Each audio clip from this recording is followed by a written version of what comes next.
લક્ષ્ય ન્યૂઝ, એક નજર, એક લક્ષ્ય. લેટરકાંડ મુદ્દે રાજનીતિ થઈ તેજ અમરેલી રાજકમલ ચોકમાં આજે કોંગ્રેસનું ધરણા પ્રદર્શન.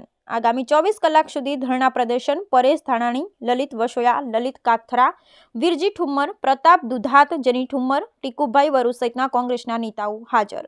18 વરણ અવાજ ઉઠાવો, અબળાની આબરૂ બચાવવા, નારી સ્વાભિમાન આંદોલન, કુંવારી કન્યાનો વરઘોડો કોણે કાઢ્યો, નિર્દોષ દીકરીને પગે પટ્ટા કોણે માર્યા ચર્ચાનો સવાલ.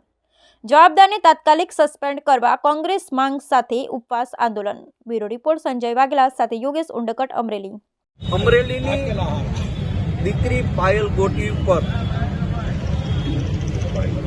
બિન અધિકૃત રીતે એફઆઈઆર કરવામાં આવે, એમની રાત્રે 12 વાગે ધરપકડ કરવામાં આવે, એમનો વરઘોડો કાઢવામાં આવે, પોલીસ સ્ટેશનની અંદર જવાબદાર અધિકારીઓની હાજરીમાં એને પટ્ટાથી મારવામાં આવે. સીટની રચના થાય ત્યારે સીટના અધિકારીઓ એને રાત્રે એની ધીરેથી મેડિકલ ચેકઅપ કરવા માટે લઈ જાય. આ ક્યાંનો ન્યાય? આજે નારી સ્વાભિમાન આંદોલન સમિતિએ આજથી ગુજરાતની અંદર આંદોલનના શ્રી ગણેશ કર્યા છે, ત્યારે આખાએ સૌરાષ્ટ્રભરના 18 વરણના સૌ આગેવાનો આ આંદોલનને સમર્થન આપવા માટે આવ્યા છે.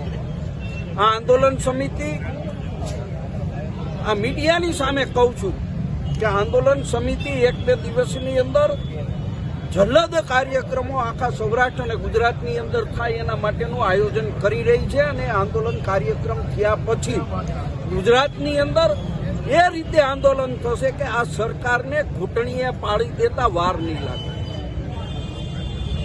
નારીના સ્વાભિમાન માટેનું આંદોલન છે અને દુઃખ એ વાતનું છે કે અમે પણ સામાજિક આગેવાનો છીએ અને સામાજિક આગેવાનો પછી કોંગ્રેસમાંથી ચૂંટણી લડી અને જીતા છીએ. અમે પ્રજાના અવાજ માટે બોલીએ છીએ. જ્યારે આ ગુજરાતની અંદર નારીના સ્વાભિમાનની વાત આવી છે, પરસોત્તમ રૂપાલા ક્ષત્રિય સમાજની દીકરીઓ વિશે બોલે ત્યારે પણ અમે સૌ મેદાનમાં આવ્યા છીએ. પરેશભાઈએ તો જવતલિયા બનીને એની સામે ઢાલ બનીને ઉભા રહ્યા હતા. કોળી સમાજની દીકરીની વાત હોય ત્યારે પણ આજ અમે આગેવાનો ભાજપ કોંગ્રેસ કાંઈ જોયા વગર નારીના સ્વાભિમાન માટે અમે લડ્યા છીએ. અને જો આ લડાઈને હોય આ કોંગ્રેસ પાર્ટી મુદ્દો બનાવવાની વાત કરતા હોય તો ખરેખર એને શરમ આવવી જોઈએ કે અમે દીકરી માટેની લડાઈ લડીએ છીએ, દીકરીના ન્યાય માટેની લડાઈ લડીએ છીએ અને તમે દીકરીને ન્યાય આપી દો. અમે કહીએ છીએ કે ભરતભાઈ કાનાબાર, નારણભાઈ કાછડિયા, તમે આવો આ દીકરીને ન્યાય અપાવવા માટે આ મંચ ઉપર આવો. ભાજપના અહીંથી અમરેલી જિલ્લામાંથી 5 ધારાસભ્યોને ચૂંટીને મોકલા છે, 1 સંસદ સભ્યને ચૂંટીને મોકલા છે. એ આ મંચ ઉપર આવીને દીકરીને ન્યાય અપાવે.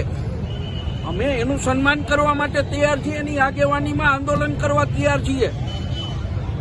અમે રાજનીતિ કરવા નથી માંગતા, રાજનીતિ કરવા માંગતા હોય તો એને આમંત્રણ ન આપીએ.